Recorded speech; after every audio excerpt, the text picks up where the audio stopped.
이번 장에서는 시장에 대해 알아봅니다. 주택은 시장에 나오면서 교환 가치에 초점이 맞추어집니다. 이번 장의 요점은 이겁니다. 사람들은 집값이 오르면 공급 부족을 얘기합니다. 시장은 수요 공급의 법칙에 따라 작동하는데 가격이 오른다는 것은 곧 공급이 수요를 따라가지 못하기 때문이라고 합니다. 그런데 이 책의 주장은 집값이 오르는 것은 다른 이유 때문이라고 합니다.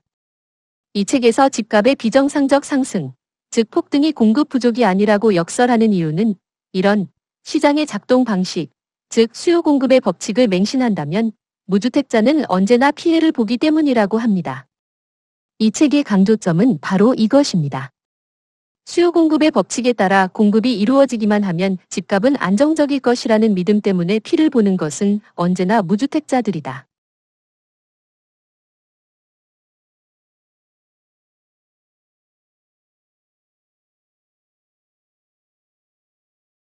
시장이 수요 공급의 법칙에 따른다는 것은 초등학생도 다 아는 경제 상식이 되었습니다. 그리고 그 말이 맞는 것 같기도 합니다. 하지만 수요 공급의 법칙이 작동하기 위한 전제 조건이 있습니다. 이 점은 경제학도 분명하게 인정합니다. 수요 공급의 법칙이 언제나 작동하는 것이 아니라 완전 경쟁 시장이라는 조건 하에서만 그렇다는 것 말입니다. 완전 경쟁 시장이란 공급의 측면에서 볼 때 소수의 공급자가 공급량을 원하는 대로 조작할 수 없어야 합니다. 동시에 수요 측면에서 볼 때 소수의 수요자가 수요량을 원하는 대로 조작할 수 없어야 합니다. 그런데 주택시장은 어떤가요? 주택시장은 초대형 건설사에 의해 좌우되는 불완전 경쟁 시장입니다. 더 심각한 것은 소수의 투기성 구매자에 의해 쉽게 조작되는 불완전 경쟁 시장이라는 것입니다. 이런 이유로 주택시장이 수요 공급의 법칙을 따라 작동하지 않는다고 이 책은 주장합니다. 대한민국 정부 수립 이후 정부별로 시장 상황을 간략하게 살펴보겠습니다. 대한민국이 집값 상승을 걱정하기 시작하게 된 것은 박정희 정부 때부터입니다. 이때부터 서울 강남이 개발되기 시작했습니다. 광대한 택지가 조성되었고 아파트가 지어지기 시작했습니다. 아파트가 처음 지어질 때부터 인기가 있었던 것은 아닙니다. 집이라면 당연히 땅에 붙어 있어 마당이 있는 단독주택을 생각하던 당시 사람들에게 아파트는 생소한 집이었습니다. 아파트가 막 지어지기 시작하던 때 중동붐이 일었고 중동의 오일 달러가 국내로 들어왔습니다.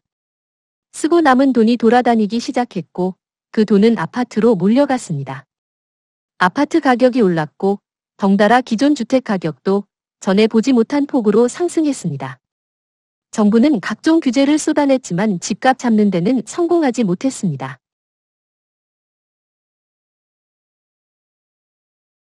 노태우 정부 들어서 집값 상승은 계속되었습니다. 이유는 박정희 정부와 비슷합니다. 돈이 많이 돌아다닌 건데 이번엔 중동 오일머니가 아니라 수출로 벌어들인 돈이 아파트로 몰려갔습니다. 노태우 정부는 박정희 정부 때 갖가지 규제를 다 써봤지만 집값을 잡지 못했다는 것을 잘 학습하고 있었습니다. 이런 맥락에서 규제에만 매달리기보다는 공급을 시도합니다. 주택건설 200만 호 사업이 그것입니다.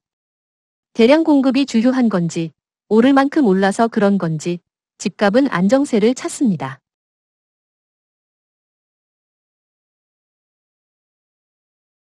노태우 정부 시기 집값 폭등 이후 10여 년 동안 집값은 잠잠했습니다.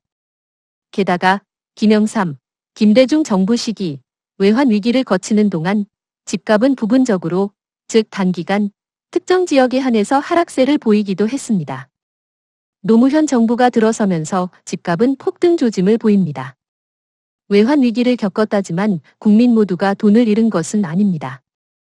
당시 현금을 보유하고 있던 계층에서 보자면 오히려 돈을 모을 수 있는 시기였습니다. 노무현 정부 시기, 집값은 말 그대로 폭등합니다. 정부는 우선 규제를 시도합니다. 금융과 세금으로, 그리고 부동산 거래 제한을 시도합니다. 하지만 집값 폭등은 진정되지 않습니다.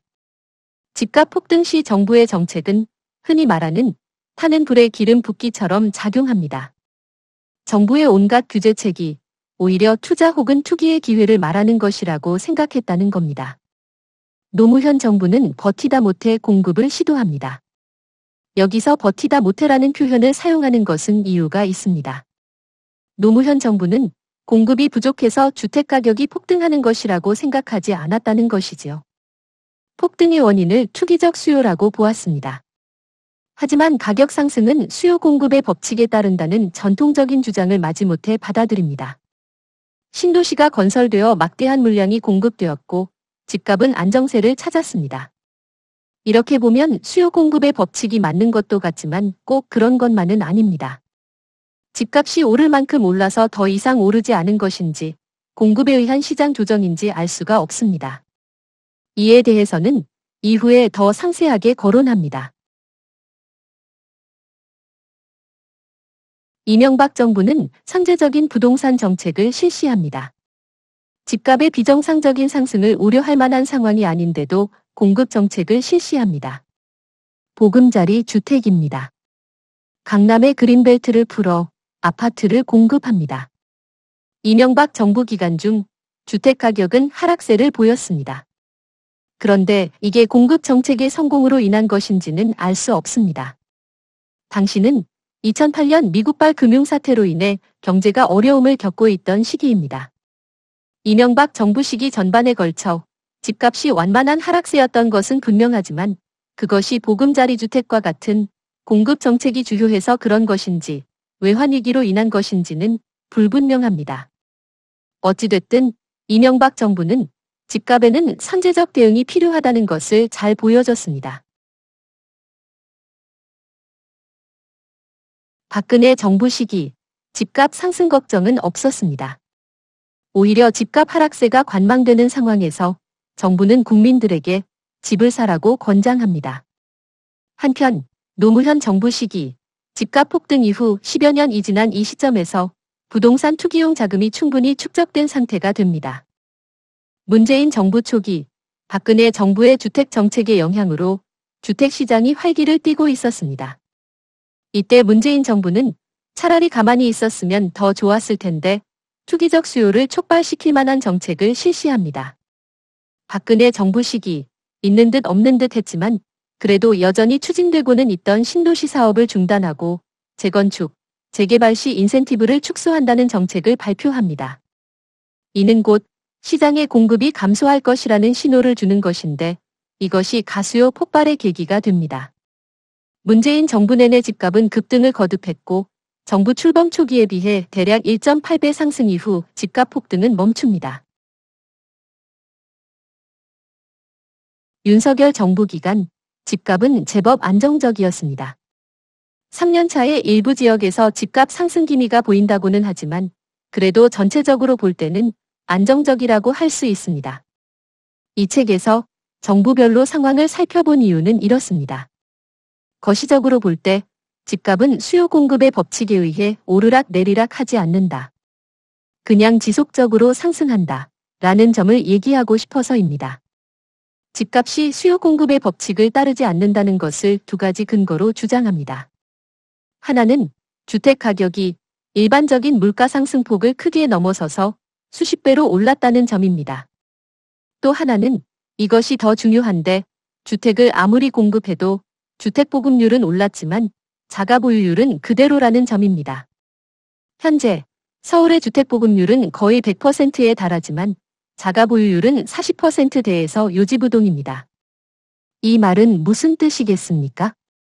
가격을 안정시키자고 공급한 물량이 다주택 보유자의 손에 들어갔다는 얘기입니다. 이런 근거로 주택 가격은 수요 공급의 법칙을 따르는 것이 아니라고 주장합니다. 그러면 주택 가격 상승은 어떻게 설명해야 하는가? 이에 대해 이 책은 후반부에서 상세하게 설명하고 있습니다. 첫 번째 그림을 보시지요. 미국 주택 가격 변동을 보여주는 그래프입니다. 오르락 내리락 합니다. 수요가 증가하면 가격이 오르고 공급을 늘리면 가격이 내려갑니다. 수요 공급의 법칙이 잘 작동하는 것처럼 보입니다. 그런데 기간을 늘려서 보시지요. 두 번째 그림을 보시면 대세 상승입니다. 주택 가격은 수요 공급의 법칙에 따라서 오르고 내리고 하지 않습니다. 그냥 쭉 오릅니다. 주택 가격은 언제나 그리고 세계 어디서나 계속 오릅니다.